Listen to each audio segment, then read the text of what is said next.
5, 4, 3, 2, 1. Secara resmi dibuka.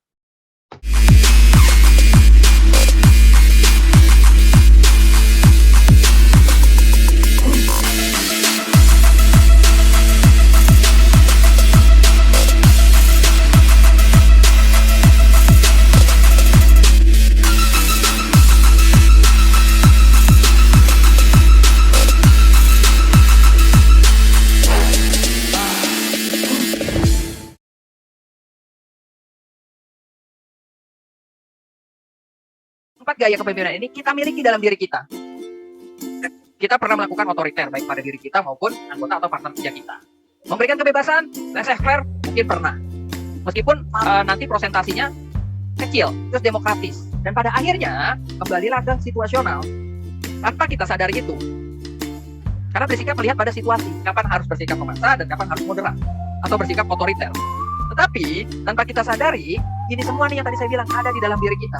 Tinggal bagaimana yang tadi dari sifat kepemimpinan kita memanajemen emosional kita. Memanage diri kita. Karena apa? Kembali lagi ke definisi kepemimpinan. Mengarahkan.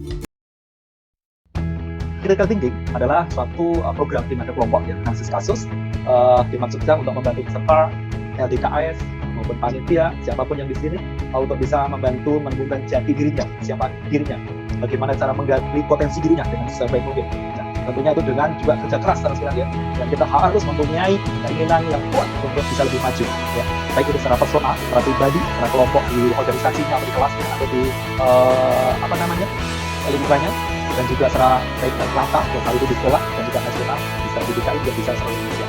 Dan melangkah dengan karakter. Jadi itu sekalian untuk analisis kasus ini beberapa tema yang Bapak siapkan kalian yang jelas nanti kalian harus menggali potensi dirinya, harus mempunyai keberanian untuk mengungkapkan ide gagasannya. Itu pemimpin yang hebat ya. Tentunya untuk bisa kita menyampaikan ide gagasan kita harus banyak belajar namanya literasi. Nah, dalam manajemen tentunya harus ada orang yang memanage ya. Nah, harus ada sebuah kepemimpinan. Dalam manajemen organisasi ini ada beberapa hal yang harus diperhatikan. Yang pertama, ada perencanaan, kemudian pengorganisasian, kepegawaian, pengarahan, motivasi, pelaksanaan dan pengawasan. Kita lihat satu persatu ya. Perencanaan. Sebentar saya, jangan dipindahkan dulu.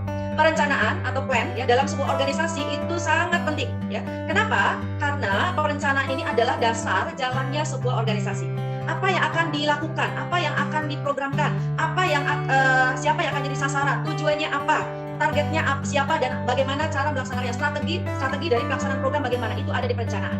Ya, jadi perencanaan ini adalah hal yang mendasar sekali dalam sebuah organisasi. Ya, organisasi tanpa ada perencanaan maka tidak akan berjalan dengan baik, itu pasti.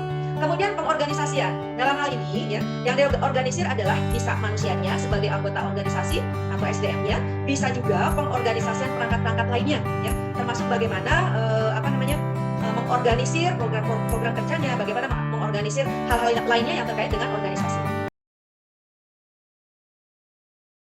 Sifat waktu ini sebenarnya adalah, tidak sengaja. Kalau dibilang tidak sengaja itu apa sih maksudnya ya? Kemudian apakah sih waktu ini bisa menjadi hal yang baru gitu ya? Apakah waktu ini menjadi suatu hal yang kalau sudah lewat bisa balik lagi nggak gitu ya? Kemudian kalau sudah tidak ada waktu, apakah menjadi ada waktu gitu ya?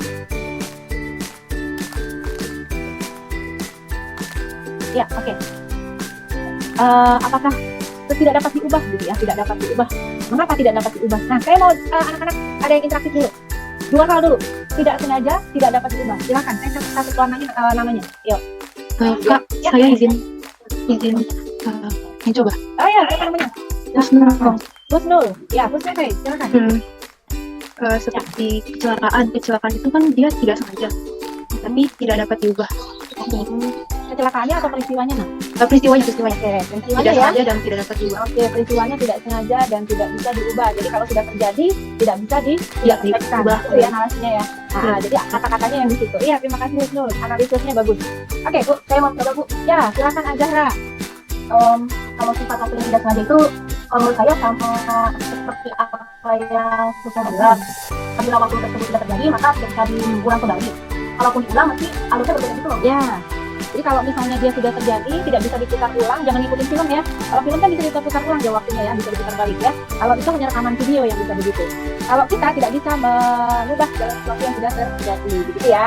Tidak sengaja ya sudah, kalau sudah sengaja terjadi ya, apa kita mau menarik kata-kata, atau kita menarik peristiwa, tidak bisa dilakukan lagi. Semenjak PJJ kayak gini jadinya kayak misalkan sekarang ini kan ada HP ya, jadi tiap kegiatannya misalkan waktunya saya olahraga atau lagi sore gitu, itu udah ada timer-timer itu, jadi misalkan kayak yang gini-gininya gitu, jadi saya udah ada dari kapan saya kerjain tugas seperti itu. Itu sekitar jam 3 untuk mengulang materi pembelajaran yang akan dilakukan. Setelah itu saya PJJ, habis itu saya habis PJJ pasti saya langsung mengerjakan tugas-tugas yang diberikan. Setelah itu saya ada English class. Setelah itu udah sih pulang, paling ulang-ulang pembelajaran di kelas Inggris tadi, baru saya bisa duduk selanjutnya ke pembelajaran selanjutnya. Untuk manajemen waktu saya biasanya ditulis sih Kak di jadwal. Kayak tulis gitu ya? Iya. Kalau biasanya diprioritas itu dari apa dulu tuh? Kalau misalnya sehari-hari? Manajemen buat pas SMA sih lagi kayak jarang buat sih, kalau misalnya pas SMP dulu saya sering ditulis. Ya, soalnya kan sekarang pas SMA lagi PJJ ini jadi kegiatan kayak gak nentu juga, masih belum. Ya ini nggak kegiatan yang jadi rutinitas sehari-hari nih, misalkan kayak kamu ikut ekskul atau ikut les selain itu. Kalau rutinitas sehari-hari sih pasti ada ekskul sama kegiatan luar lainnya, pasti itu terjadwal juga sih. Udah ada jadwal tersendirinya juga. Kalau saya lebih kayak ngelihat skala prioritas Kak, jadi mana kan sekarang ini saya lebih apa ya, capek itu lebih cepat ya, apalagi kalau dikasih tugas banyak gitu. Jadi saya tuh pasti nyelesain tugas yang waktunya itu, pengumpulannya itu, datanya cepat gitu Kak. Nah baru besok-besoknya kalau saya, jadi saya itu harus nyelesain tugas semua itu sebelum ngelakuin sesuatu yang lain gitu Kak. Yaitu kebiasaan guru pelajar dengan budaya curang. Latar belakang budaya pelajar, kesan berperilaku seperti produk dari negara Cina yang menawarkan harga mulai, hal ini menyebabkan produksi dalam negeri kita menurun dan kondisi produktif atau pasif. Itu salah satu kegiatan OSIS atau MPK dikarenakan oleh beberapa Memberikan teguran atau sanksi agar yang bersangkutan tersebut jerah. Berarti kita melakukan perbandingan. Berikut tampilan hasil diskusi kelompok. Berbagai media. Contohnya di media cetak atau media online. Medisnya sama karena masyarakat Indonesia sendiri yang dimulai tidak biasa berdemokrasi secara sehat. Bukan bahwa berita atau pemberitahuan itu adalah bohong. Kami selanjutnya selalu mengadakan kegiatan literasi. Literasi yang disajikan oleh pendampingnya. Yang kedua, faktor apa yang menyebabkan tingkat. Poin ketiga, dengan kita berliterasi, kita bisa mengurangi 2,5% penyakit. Dan yang memandang hubungan dialog budaya alam yang harus dieksplorasi sebanyak-banyak. grafiknya. Sekarang saya akan menjelaskan perpecahan masalah. 1. Kerusakan hutan. Saat ini, kami dari kelompok Bima Sena, kelas Masalah bangsa Indonesia adalah bangsa yang besar. Bangsa yang memiliki bahasa, ras, adat. Dari sekarang mulai dipupuk di dalam diri kita menghargai produk-produk Indonesia, bahkan malah menambahkan inovasi ya, produk-produk apa saja yang kita harus kembangkan gitu ya, kita tingkatkan supaya kita dalam masa pandemi seperti ini kita bisa mengenal pembelajaran digital yang lain. Apabila kita tidak ada COVID seperti ini, kita juga tidak bisa mengenal gimana sih pembelajaran digital. Kita belum tahu itu namanya classroom. Itu berawal dari organisasi gitu ya. Jadi memang organisasi itu menggali potensi yang ada di dalam diri kita. Tanamkan di diri kita ya. Kakak di sekolah itu ada kakak kita. Senior di sekolah kita ada kakak kita. Junior di sekolah kita adalah adik kita. Putaran pelajar sudah mengharumkan nama baik Indonesia tuh. Dan kita di punggung kita membawa bendera merah putih tanpa kamu sadari ya. Terus kita dapat mengharumkan nama baik Indonesia yaitu di bidang olahraga. Itu ya kembali lagi semua baik orang tua. Kadang orang tua ada trouble, ada masalah, akhirnya anak tersebut mencari tempat atau zona nyaman di luar dari keluarga. Nah akhirnya ya tidak memilih gitu ya, tempat itu benar atau tidak dipilih gitu ya. Maka dari itu anak kita ya kita berusaha mengendalikan diri ya, bisa memilah lingkungan. Apabila kalian lingkungan lemah di bidang akademik, kalian harus menonjol di non akademik. Apabila kalian di akademiknya maju, berarti non akademiknya kurang ya. Salah satu harus ada yang kalian tonjolkan dan kalian harus memahami. Kita pelajarin, kita liatin mulai dari kebiasaan-kebiasaannya. Jangan malah jadikan leluconan atau ketawaan, justru kita merangkul. Karena saya yakin di balik kekurangan mereka pasti ada kelebihan yang Tuhan ciptakan. Untuk memanajemen waktunya kalian ya. Terus manfaatnya PJJ seperti ini, kita sebagai guru, siswa dan orang tua di rumah jadi sering berkomunikasi. Itu hal negatif tentang Indonesia. Justru hal positif gitu. Kalau kita menanamkan hal positif Indonesia, negara lain pun menghargai kita. Tapi kalau kita sendiri menanamkan hal negatif terhadap negara kita sendiri, bagaimana negara lain bisa menghargai kita? Jadi yang bisa menghargai negara kita adalah kita sendiri dulu. Nah ini bisa dilihat ya, ada ketua yang sebagai tugas itu sebagai mengkoordinasi semuanya, bertanggung jawab atas semua mengenai OSIS, itu tanggung jawab ketua. Lalu ada wakil 1, wakil 2 yang bertugas untuk membantu ketua dalam pelaksanaan tugas-tugas dan program-program kerja. Lalu ada sekretaris yang berhubungan dengan administrasi, dan ada bendahara yang berhubungan dengan keuangan. Next. Nah, adik-adik, tadi kan udah dikasih tahuin ya, kalau misalkan di 67 sendiri ada kepengurusan inti. Nah, di kepengurusan inti itu, nah setiap kakak-kakak yang menjadi pengurus inti memegang seksi bidang. Nah, seksi bidang itu bisa seperti yang terlihat di layar, ada 8 seksi bidang. Jadi, seperti contoh saya ini juga memegang seksi bidang, yaitu seksi bidang ketuhanan yang Maha Esa. Nah, dan 67 ini OSIS itu bisa dikatakan berbeda dengan sekolah-sekolah lain.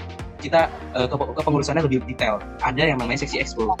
Nah, setiap seksi bidang itu biasanya membawahi seksi ekskul. Ini setiap anggota MPK nanti bakal masuk nih ke divisi-divisi OSIS kalau misalkan kita mau mengadakan kegiatan, misalnya LDKS. Nanti di divisi humasnya LDKS itu ada 1 MPK atau nanti ada 2 MPK tergantung kerjaan divisi itu. Kayak misalkan nih, divisi acara nih biasanya kerjanya banyak terus agak ribet misalkan. Itu biasanya MPK-nya di situ 2 untuk membantu membimbing dan mengawasi mengevaluasi kinerja OSIS-OSIS yang ada di situ.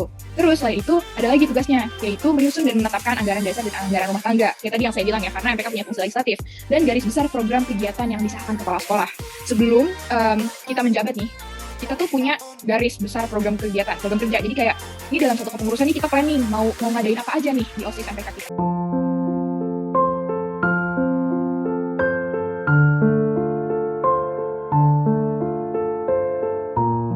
Iya baik, terima kasih untuk penghargaannya. Di sini saya akan memberikan pesan saya selama MPLS. Tentu pastinya yang pertama tuh senang banget dapat mengikuti kegiatan yang begitu besar gitu di suatu SMA ini yang dapat memberikan manfaat gitu bagi seluruhnya, apalagi ada materi bidang kepemimpinan, materi organisasi, dan itu tuh sulit didapatkan. Untuk pesannya mungkin semoga seluruh yang mengikuti LDKS pada kesempatan kali ini dapat menjadi pemimpin yang tangguh dan menjadi pemimpin yang baik. Dan semoga kakak-kakak OSIS juga dapat memberikan pembinaan selanjutnya untuk pada kita guna memberikan LDKS yang terbaik pada tahun berikutnya. Saya terhadap acara ini tuh awalnya saya males ya, karena aduh ada acara apa nih, tugas udah pengen PLS, tugas empuk banget tapi malah ada acara. Tapi ternyata kelelahan saya dan semua keluh kesahnya tuh hilang setelah tahu oh ternyata seseru ini ya materinya tuh seru banget, nambah ilmu, dan juga saya jadi lebih yakin terutama pada sesi materi organisasi. Jadi saya jadi lebih yakin untuk gabung di OSIS atau MPK nanti ke depannya. Terima kasih untuk para narasumber dan kakak-kakak pembina sekalian. Sekian dari saya dan terima kasih untuk ke depannya. Pesannya dari saya itu semoga kita semua bisa menjadi pemimpin baik untuk diri kita maupun untuk menggerakkan orang lain. Kedepannya menjadi lebih baik juga. Terima kasih.